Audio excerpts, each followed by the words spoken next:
What's going on, guys? It's Jess. We're back with another custom tactics video. It's a new FIFA, new year, FIFA 21. The last time I made a video was early in FIFA 20, I believe. It's been a while, but yeah, we're back. We finished 29-1 on PS4 this weekend, 29-1 on Xbox as well, so double top 200. It was a pretty hectic weekend, and yeah, the main thing on PS4 was we done it with a 100k team, so that's why a lot of people have been asking me for my custom tactics, and yeah, I thought I'd make the video, seeing a lot of demand of it on Twitter and stuff, so I thought why not help you guys out. We actually finished all 30 games on Saturday, the first day that the weekend league opened. We was quite close to actually getting the 30 and all. It was pretty unlucky, but obviously when you've got like Van der Beek and stuff and a 100k team, you're gonna get overpowered eventually. But still, finishing top 200 with it in the first weekend league was a pretty good achievement. So let me take you through to my squad and tactics. So here's the squad. We've got Donnarumma in net, Hakimi, De Ligt, Manolas, Tagliafico in the back. This year especially, you do need fast defenders. Hakimi's got what?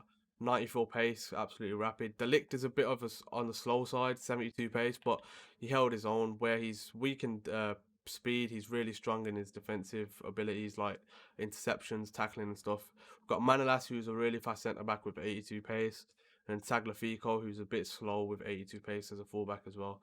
But yeah, you really want to prioritize having fast defenders. I can't stress it enough. Like, I'm sure you've all played FIFA a lot already since it came out, and you know how dominant the fast forwards are. So you need fast defenders to counter them. Otherwise, you'll get ripped in behind. In midfield, we had Golan and Van der Beek playing centre mid. Two very all-round centre mids. Not the fastest, I'll be honest. Both got what, 70 pace, but they're very all-round, and for the price, you can't really go wrong. Then obviously wide we had Bergwijn and Mahrez. Mahrez was a very good player. I got him untradeable, luckily, in my starter packs. Bergwijn, I don't think he's that good. He feels very clunky and stuff in game. 79 agility, not ideal at all. But the strikers were where who done the business. We had Mertens and Promes up front. It was crazy duo. Promes with his 5-star skills, 4-star weak foot. One of the best cheap players you can buy this year, without a doubt. And then Mertens, who's also very, very good. He's lost a bit of pace, 86 pace, but his agility, his dribbling and stuff is where he makes up for it. And yeah, that was the team. I'm gonna run you through how we lined up and what the tactics and instructions were.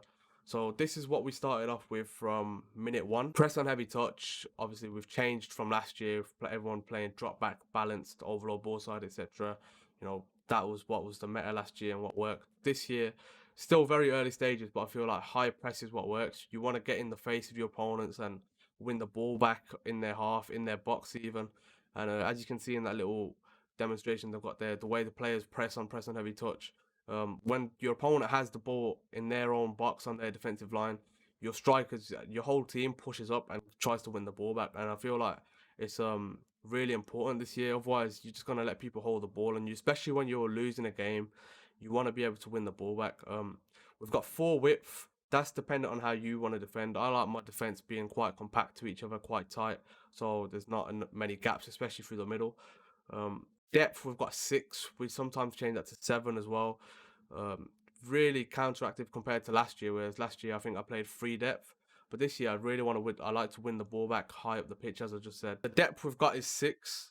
We can change that to 7 as well. As I just said, we like to play a high line. We like to get in the face of our opponents, and yeah, rather than sitting back and letting your opponent have the ball, you want your defense all on the halfway line. Your midfield obviously halfway into their half, and then your strikers right in their box. That's the way we like to play. Win the ball back high, and then obviously once you do win the ball back in their half, they'll start panicking, leave gaps and stuff, and that's how the goals come.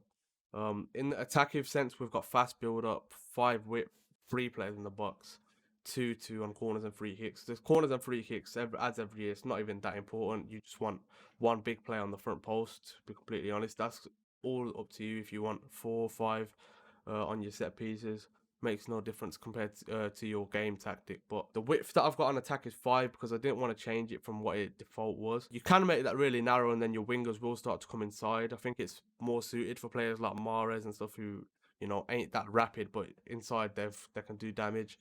So you can lower that, but I've got that on 5, and then players in the box I've got on 3 because I don't want too many players crowding the box. I want to build up from outside the box. You want to get in behind on strikers, but come back on defense on everyone, as you can see on my wingers, centre mids, fullbacks, everyone. Because when you're pressing so high, you don't want your whole squad to stay high when you're not on the ball. You want them to actually come back when you're getting countered and stuff. Otherwise, it will just be an easy walk through your back line for your opponent. So you do have to take these sort of precautions as well. To defend when you're using such a attacking formation. Going into my ultra defensive tactic, we've got 4-2-3-1. I use this tactic mainly just to see a game out. Let's say like last 10 minutes, we're winning 1-0, 2-1, etc. You just want to close the game out, not give your opponent much space to do anything. So we've got 3 width, 3 depth, pretty basic, balanced attack, 3 players in the box. I should probably lower this corners and free kicks because we don't want too many players forward. The formation we go with to close the game out is actually 4-2-3-1. I'm not an expert with 4-2-3-1. I will be completely honest. There's a lot of other pros that use 4-2-3-1 as their prime formation. I'm more of a 4-4-2 guy, player 4 strikers. So with 4-2-3-1, we use it to just close games out and stuff. I wouldn't really use it as my prime formation to attack. Obviously, playing with one striker, it's really slow build up, hard to score goals, and it's more of a tight game.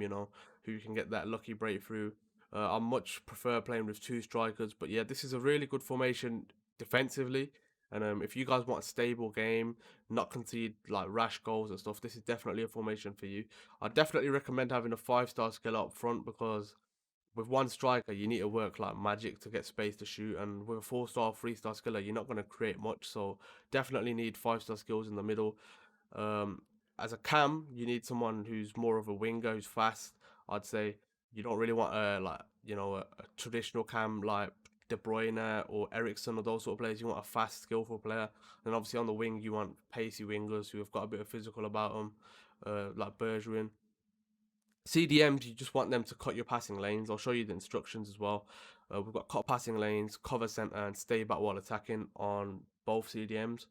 As I said, this isn't my prime formation 4-4-2, but this is what works for me in 4-2-3-1. Um, Cut passing lanes makes the CDMs just watch the passes into the strikers and stay on guard for that.